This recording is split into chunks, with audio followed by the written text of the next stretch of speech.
Hello everyone. It's James again. And in today's video, I want to talk about something very important. It's a question I'm asked by many of those that watch my videos. And that question is, James, why do I seem to always attract narcissists into my life? I will tell you. I'm asked this question a lot. And the answer is simple, yet complex. It's simple because, more than likely, you are narcissistically abused when you were a child. Now this isn't to say you can't be narcissistically abused by someone, and you grew up in a good loving home. However, the reality is, if you grew up in a normal loving home, you stand a better chance of figuring out something is wrong a lot earlier, and getting away a lot faster, than the person that grew up being narcissistically abused. Now, where the answer becomes complex, is that you must do the self-examination, and work on reversing all the damage done to you, so you no longer attract such people. You see, here's what a lot of people don't realize. People that were narcissistically abused as children seem to not realize for some time. They have been missing important life boundaries altogether. Because when someone grows up in a reasonably stable home, they are told by their parents, there are certain things you should only confide in your family with and about. And why do they do this? Because you are supposed to be able to trust your family above all else. They are taught to have boundaries at an early age. Those that grew up in stable homes are taught what is private family information, and what's okay to say to strangers. And the reasoning behind this is that strangers, even those that are well-meaning, can take advantage of you. So if you have brothers and sisters, those are meant to be your allies in life. And strangers are just that. They are strangers. And you ought to be careful with the information you share with strangers. Where the problem becomes is, if you didn't grow up in a loving home, and you were either narcissistically abused by one, or both of your parents, you have lived your life without anyone to trust, because your family has constantly lied to you, manipulated you, and turned against you. And each and every time you try to trust your family, they quickly remind you, with their actions, why you should never trust them. So because of all this, when you meet a stranger that seems nice, kind, and well-meaning, you, as a child survivor of narcissistic abuse, quickly start to confide all of your life information with this stranger or new friend. There are no boundaries or filter, and you make it easy for a narcissist to mirror what you like and don't like, and for them to shape-shift into the so-called perfect mate for you, in order to lure you into the web of future destruction. Because narcissists and other toxic people love personal information you give out freely. They love you to spill your guts and tell them everything about yourself, because it's always stored for later use.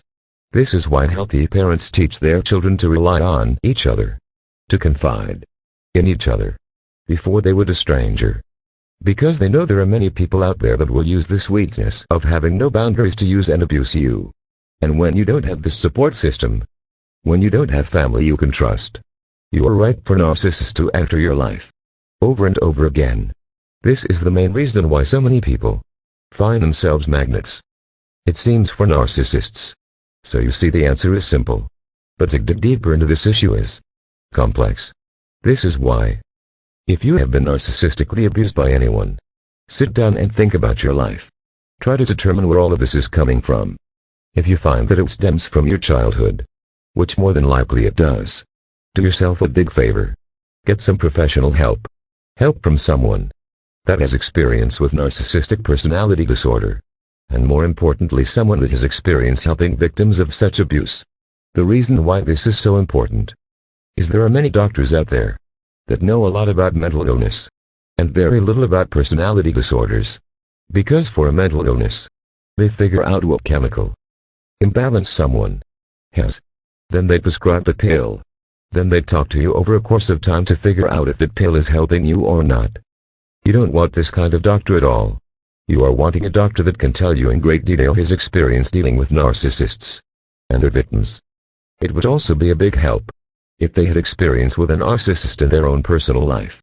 I was once told by a doctor they would have never believed the wild, crazy stories victims tell about things narcissists have done to them. But during a period of their life, they were on the receiving end of a narcissist, and then it all made sense to them. And he finally understood what many of his patients were telling him. Because up until the time, he thought they were making up all of this abuse. when in reality he found out from his own experience. This wild crazy stuff really happens. And narcissists really do all of these awful things. So it's very important you interview a doctor very well to make sure they are a good fit for you. And your reason for going to them is to learn how to build boundaries. I will say it again. It's to learn how to build boundaries. Because you have to understand. You grew up with a parent or parents that lied to you about darn near everything.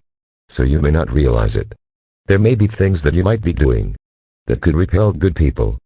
But you might be saying, hey, I'm a good person. No. Yes. That might be true. But there might be some things in your behavior, though your heart is in the right place, that might repel good people. Good people that were raised with boundaries. So there are many things you will find out about yourself. And many things you will find out about stuff you are doing that are wrong. Wrong. Wrong. And you will have to unlearn such things. Because if you don't, you will attract one narcissist after the other. You see, sometimes victims get so wrapped up in being mad at their abuser. And hey, I understand that. But it makes the victim feel like they are perfect and there's nothing for them to change. And that it was all the narcissist's fault. And yes, the narcissist is 100% at fault for abusing you. But being in a frame of mind, thinking there's nothing for you to change, so you can avoid such a person, is a toxic mindset in itself. I will stress, if you are a repeat victim of such abuse, go back to your childhood. And I bet there are a bunch of problems. Problems that need to be fixed. And lies that you were told that you need to fix. Fix within yourself. In order for you to stand a chance out there, making friends, and find a like mate for yourself. The other part of the puzzle you want to look at is, most narcissists love a victim that is alone. Meaning, they realize because of the narcissistic abuse you confess to being a victim of on your first date with them. And that you are no contact with your family. And that you are virtually alone. Think about it. The predator in the wild looks for the lone deer or gazelle that seems like it's walked away from the herd.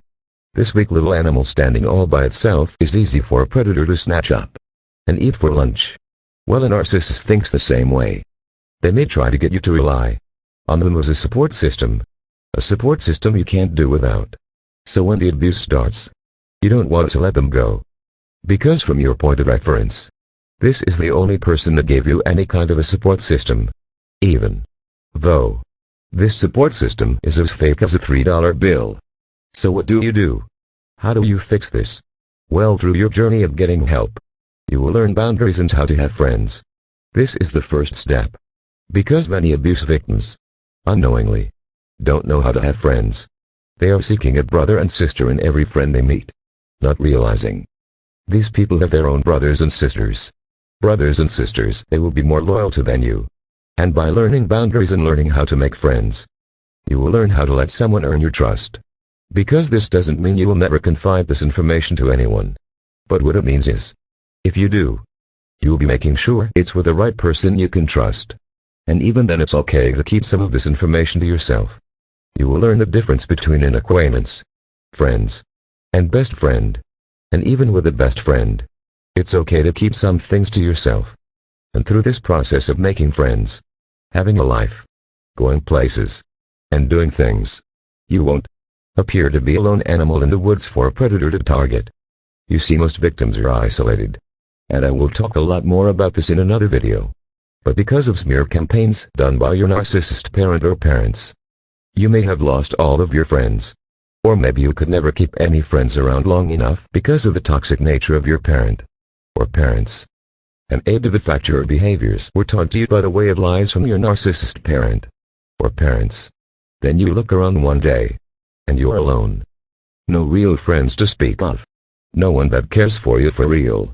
And that's in your corner. No one that has your best interests at heart. So you go out there like a lone animal in the woods looking for someone to date. And you end up meeting a predator instead. Now this isn't to say you need to have an army of friends around you, and to try to live the life others are living in order to meet and be with a normal person. But you first want to go through your life experiences, and unlearn all of the things that are repelling the good people. Learn to have boundaries with these good people. And you will appear to look less like a victim when you are out there in the world. And it won't hurt that you will have a few people around you that are normal. Normal people you spend time with. Normal people that are in some way or another a part of your life. A narcissist will see this and will understand and know you're not an easy target. Now this doesn't mean they won't try. But because you are surrounded by normalcy, and you have firm boundaries in place, it will be a lot easier for you to see the forest from the trees, so to speak. You will be able to pick up on the things this new person is doing that appears to be toxic, or that doesn't seem to add up as being normal. Thus you will be able to get away from this person before they can even abuse you. Because this is the key. You must develop good enough life skills to leave before they can even abuse you. And sadly those that have been abused over and over again are missing that ability to trust their gut and leave. This is why learning what went wrong in your childhood and fixing these problems, and then applying these solutions over and over again, is key to avoiding narcissists altogether. Because many victims sit with their face in their hands and say to themselves, why does this keep happening to me? And it keeps on happening because you never develop the life skills to leave when someone is abusing you. Because more than likely you were taught by your abusive parent, or parents, that you need to stay when you're being abused. That's right. You heard me. You have been conditioned since you were a child. You are brainwashed since you were a child to take abuse and stay. And if this problem goes unchecked, unfixed, and never dealt with, you will attract one narcissist after another. You have to come to grips with everything your narcissist parent or parents taught you about life and how to live life is a complete and utter lie. A lie to keep you around so they can suck the life out of you. And many of your life behaviors that you are doing unknowingly might repel good people. You have to be willing to go deep within yourself if you want to fix the problem once and for all. So you will stop attracting these people into your life. And so you will stop letting these people abuse you. Because in most cases, and I say most, because you might have a narcissist boss at work that it's harder to get away from because you are having a tough time finding another job. But majority of the time when it's someone we thought was a friend, or someone you're dating, you let them abuse you willingly, not knowing. You have a choice to say, this person is completely crazy. I'm out of here. Or you have a choice to accept whatever bullcrap excuse they give you for their horrible treatment, and stay. And if you accept their excuse and stay, you are letting them abuse you. Now does this make what the narcissist is doing to you as right? No way. They are 100% at fault. They are horrible people. They are predators. But if this keeps happening to you, or if this has even happened to you just once, I would do the best you can to seek help. Do the self-work. Fix your life. And by doing so, you will be able to surround yourself with normal, decent people. But remember, even with them, you need a filter. And you need boundaries. Because no one is perfect. Like I always say, knowledge is power. The more we know, the more we can live happy and healthy lives. Until next time. Bye for now. And be good to yourself.